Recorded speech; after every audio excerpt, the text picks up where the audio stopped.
सत्ता, साजिश और संग्राम में आज बात एक ऐसे राजनेता की जिसकी जरूरत आज के समाज में सबसे ज्यादा है। बिहार की राजनीति में ऐसे राजनेता बहुत कम हैं जो सभी समाज को साथ लेकर चलते हैं। हालांकि सभी राजनेता समाज को साथ लेकर चलने की बात जरूर करते हैं, लेकिन शिक्षक ही एक ऐसा समाज है जो सभी वर्गों को साथ लेकर चलता है और उसमें ऊंची या नीची जाति का कोई लेना देना नहीं होता। ऐसे ही राजनेता का नाम है DN सिन्हा, जो भले ही राजनीति में ऐसे चेहरे नहीं हैं जिसे सभी जानते हैं, लेकिन उन्हें जानने वाले बताते हैं कि वो हमेशा से शिक्षा के क्षेत्र में एक अलग पहचान बनाई और जो जिम्मेदारी मिली उसे पूरी तन्मयता के साथ निभाया, चाहे वो BN कॉलेज में उनकी जिम्मेदारी हो या समाज में मिली कोई और जिम्मेदारी। हमेशा जिम्मेदारियों को लेकर संजीदा रहे और लगातार समाज के लिए भी काम करते रहे। DN सिन्हा की शुरुआती पढ़ाई गया में हुई। शुरुआत से ही पढ़ाई लिखाई में तेज तर्रार DN सिन्हा BPSC की परीक्षा पास कर BN कॉलेज में अपनी सेवाएं दे रहे हैं। पटना विश्वविद्यालय के BN कॉलेज में फिलहाल वो अंग्रेजी के विभागाध्यक्ष के तौर पर काम कर रहे हैं। छात्रों और सहकर्मियों के बीच एक अलग छवि रखने वाले डॉक्टर DN सिन्हा में राजनीति की समझ को देखते हुए कई लोगों ने उन्हें चुनाव में उतरने की सलाह दी और फिर उन्होंने भी इसमें उतरने का फैसला किया। उनका मानना है कि राजनीति में साफ सुथरी छवि वाले लोगों की जरूरत है। ऐसे में उन्होंने शिक्षकों के हितों की रक्षा के लिए चुनाव लड़ने का फैसला किया। उनका कहना है कि शिक्षक के हित की रक्षा एक शिक्षक ही कर सकता है।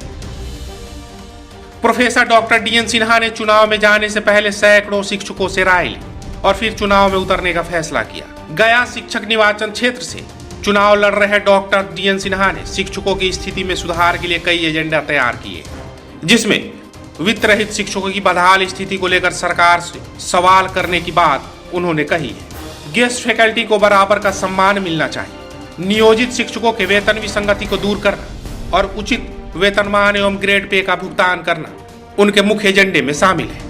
शिक्षकों को सरकारी कार्यों में संलिप्त करने पर उनको सही हक दिलवाना, नियोजित शिक्षकों के हित में पुरानी पेंशन व्यवस्था को लागू करवाना, अनुदानित शिक्षकों को उनके हक के लिए उचित मंच पर बात रखने की बात उन्होंने कही है। नियोजित शिक्षकों का अस्थायीकरण, नियोजित शिक्षकों को सरकारी कर्मचारी का दर्जा दिलवाना। गया निर्वाचन क्षेत्र संख्या 2 से MLC प्रत्याशी प्रोफेसर डॉक्टर DN सिन्हा कहते हैं कि उनसे BJP ने भी संपर्क किया था, लेकिन उन्होंने निर्दलीय चुनाव लड़ने का फैसला किया। इसके पीछे वो तर्क देते हैं कि वो हमेशा सभी वर्गों के लिए काम करते रहे और खासकर पिछड़े वर्ग के लिए हमेशा खड़े रहे, उनकी मदद की। सिन्हा बताते हैं कि अगर किसी पार्टी से चुनाव लड़ते हैं तो उन पर जाति विशेष को लेकर काम करने का दबाव होगा और वो नहीं चाहते कि किसी पार्टी के सिंबल पर चुनाव लड़ा जाए। ऐसे में उन्होंने निर्दलीय ही चुनाव में उतरने का फैसला किया और लगातार शिक्षकों के बीच जाकर उनकी समस्याओं को सुन रहे हैं। परफेक्शन IAS, UPSE और BPSC फाउंडेशन क्लासेस के लिए समर्पित संस्थान। यहाँ आपको UPSE selected and interview appeared faculties द्वारा गाइड किया जाता है। Separate batches for Hindi and English medium. 65वीं और 64वीं BPSC एग्जाम में 69 और 107 रिजल्ट्स एवं 66वीं BPSC एग्जाम में 131 रिजल्ट्स हासिल किया है परफेक्शन IAS टीम ने। परफेक्शन IAS, कुमार टार, बोरिंग रोड, पटना। हम गेस्ट को होस्ट बना के रहे और बहुत जल्द बनाए, लेकिन गेस्ट को होस्ट बनाने का प्रक्रिया शुरू करना तो दूर, रोज प्रताड़न की नई प्रक्रिया शुरू हो गई।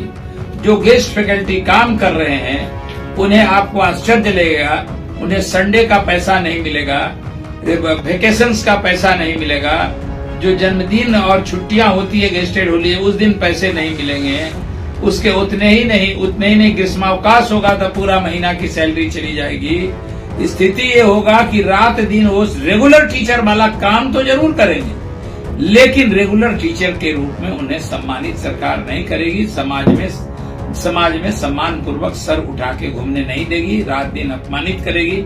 हमें मौका यदि मिल गया प्रतिनिधित्व का और इन शिक्षकों के सहयोग और आशीर्वाद से यदि हम चले गए विधान परिषद में, तो मैं इसकी परवाह नहीं करूंगा कि मैं जिस पार्टी से आता हूं और जिस संस्था से आता हूं और किसी सरकार को अच्छा लगे या बुरा लगे, हमारी एकमात्र मानसिकता होगी कि रात दिन शिक्षकों के हित में काम करेंगे।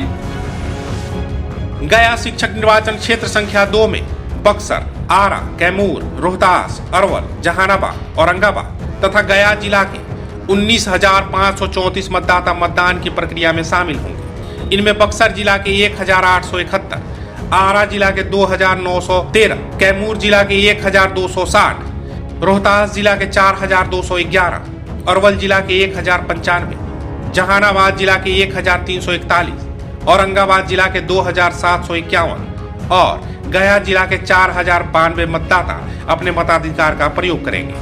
गया शिक्षक निर्वाचन क्षेत्र संख्या 2 से एमएलसी प्रत्याशी प्रोफेसर डॉक्टर DN सिन्हा जिंदा दिल इंसान के साथ साथ शिक्षकों की बातों को पुरजोर तरीके से रखते रहे। उनका मानना है कि अब शिक्षकों का अपमान नहीं होने देंगे और उनका हक दिलाकर रहेंगे। इसके लिए उन्होंने शिक्षकों से सहयोग की अपील की।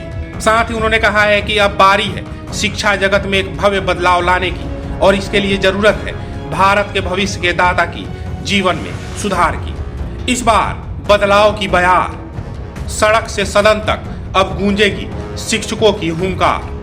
गया के शिक्षक और बुद्धिजीवी है इसके लिए तैयार। सत्ता, साजिश और संग्राम के अंक में आज बस इतना ही, लेकिन अगले अंक में किसी और शख्सियत की बात करेंगे और उनकी जानकारी आपसे साझा करेंगे। ऐसी और कहानियों को सुनने और देखने के लिए कलम इंडिया का हौसला बढ़ाएं। हमारे चैनल को सब्सक्राइब करें। वीडियो पसंद आए तो लाइक और शेयर करें। अगर आपके पास कोई सुझाव हो तो हमें कमेंट बॉक्स में लिखें या फिर ऐसी ही कोई और कहानी सुनना चाहते हैं तो आप हमें कुछ इनपुट्स के साथ जानकारी साझा करें।